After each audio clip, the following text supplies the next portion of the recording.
a segunda semana. Nesta semana nós falaremos sobre os 3 grupos de alimentos. Os alimentos eles podem ser divididos em 3 grandes grupos, os quais fazem parte de uma alimentação equilibrada. São eles: alimentos energéticos, alimentos construtores e alimentos reguladores. Alimentos energéticos, como o próprio nome já diz, são aqueles responsáveis por nos fornecer energia.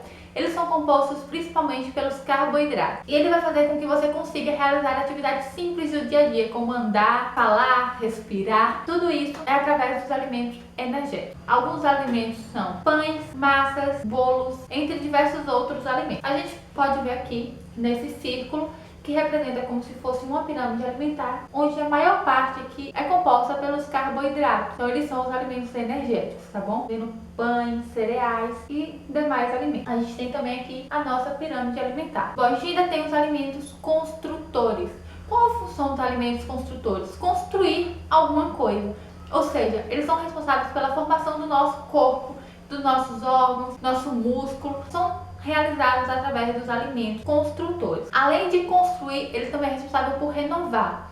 Então, músculo, cabelo, pele, olhos, órgãos, então tudo isso é função dos alimentos construtores. Eles ainda são responsáveis por produzir os anticorpos e levar os nutrientes e oxigênio para o sangue. O principal grupo de alimentos presente nesse grupo é a proteína, que alguns alimentos são carnes, ovos e leites e seus derivados, como queijo e outros. Então a gente pode ver aqui, ó, os alimentos construtores estão neste grupo aqui, onde a gente tem o peixe, carnes em geral, carne vermelha, frango, e os leites, os ovos, tudo isso eles fazem parte da construção do nosso organismo. Então, assim como o carboidrato é fundamental, a proteína também é fundamental para o nosso corpo. Bom, e o último são os alimentos reguladores. Como o próprio nome já diz, também a sua função é regularizar o nosso organismo. E eles vão contribuir para o processamento tanto do carboidrato, quanto da proteína, quanto das gorduras ou lipídios. É a mesma coisa, tá bom? Bom,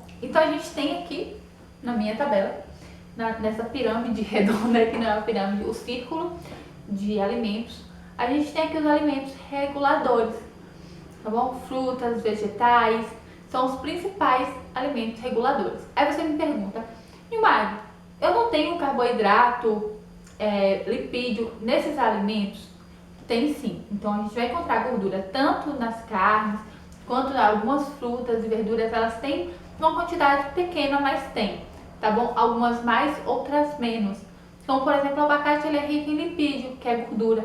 Então ele tem uma grande quantidade de gordura, porém é uma gordura boa, uma gordura que não vai trazer tantos malefícios para a nossa saúde. Os principais nutrientes presentes no grupo dos reguladores são as vitaminas, minerais e fibras. Bom, as vitaminas elas são responsáveis pelo bom funcionamento do organismo. Ela ainda auxilia na defesa do nosso organismo contra bactérias, fungos e qualquer tipo de doença, e ainda ajuda também na absorção dos minerais, que é um outro tipo de nutriente. As vitaminas elas podem ser vitamina A, vitamina B, vitamina C, vitamina D, vitamina E e vitamina K. São esses os tipos de vitaminas. Essas vitaminas podem ser encontradas em legumes, verduras, vísceras e em frutas.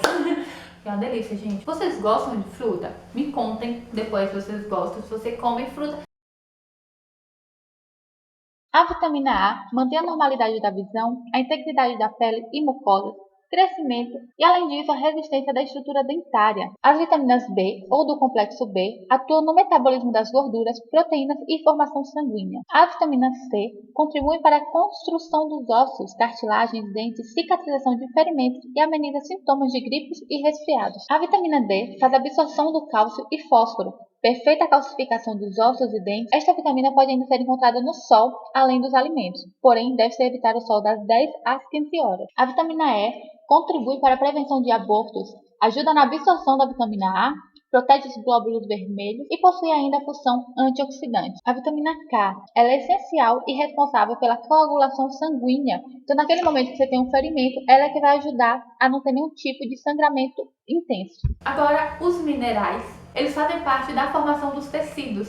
Eles contribuem com as vitaminas no processo de organização das funções do nosso organismo. Auxilia ainda para o bom funcionamento das glândulas e na contração muscular. Então, olha, quando a gente faz assim, é o auxílio das vitaminas com os minerais que nos proporcionam, ó, nos exercitar.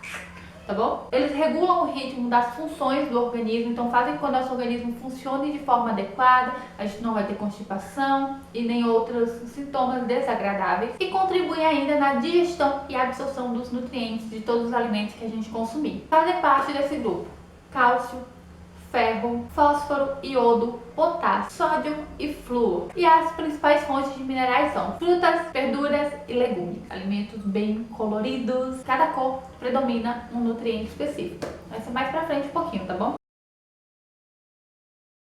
O cálcio é responsável pela formação de ossos e dentes, coagulação do sangue, contração muscular, transmissão de impulsos nervosos e ativação de enzimas. O ferro atua na formação da hemoglobina e no transporte do oxigênio para as células. O fósforo é essencial na formação dos ossos e dentes, juntamente ao cálcio. Ele faz a absorção do açúcar, o metabolismo de proteínas, gorduras e hidratos de carbono. O iodo é fundamental para o funcionamento adequado das glândulas tireoide e na formação de hormônios. O potássio ele é fundamental para a manutenção do líquido intracelular e ajuda na contração muscular. Essa mesma função tem o sódio. Temos ainda as fibras, não podemos esquecer das fibras, não é mesmo?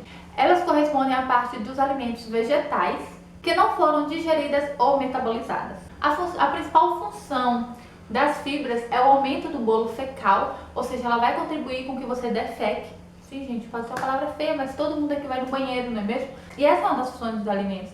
Fazer com que o nosso organismo funcione direito e a gente consiga ir no banheiro, evacuar e retirar tudo aquilo que não vai ser utilizado por nosso organismo.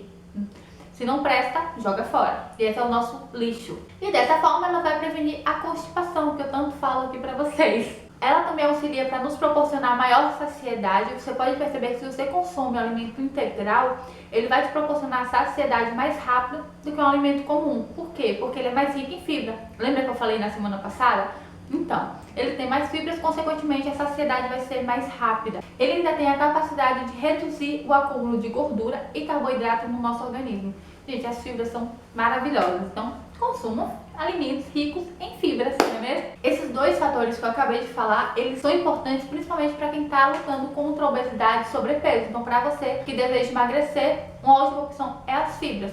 Sempre lembrando, gente, quanto mais fibra eu consumo, mais água eu vou precisar ingerir para não ter constipação e complicações por conta desse mal-estar que a constipação vai trazer pra gente, tá bom? Bom, as principais fontes de fibras em alimentos propriamente ditos são as folhas, os bagaços, as cascas de frutas, mamão, farelo de trigo, os vegetais, tanto cru quanto cozido. Nas duas opções, a gente tem uma quantidade de fibras adequada para o nosso organismo.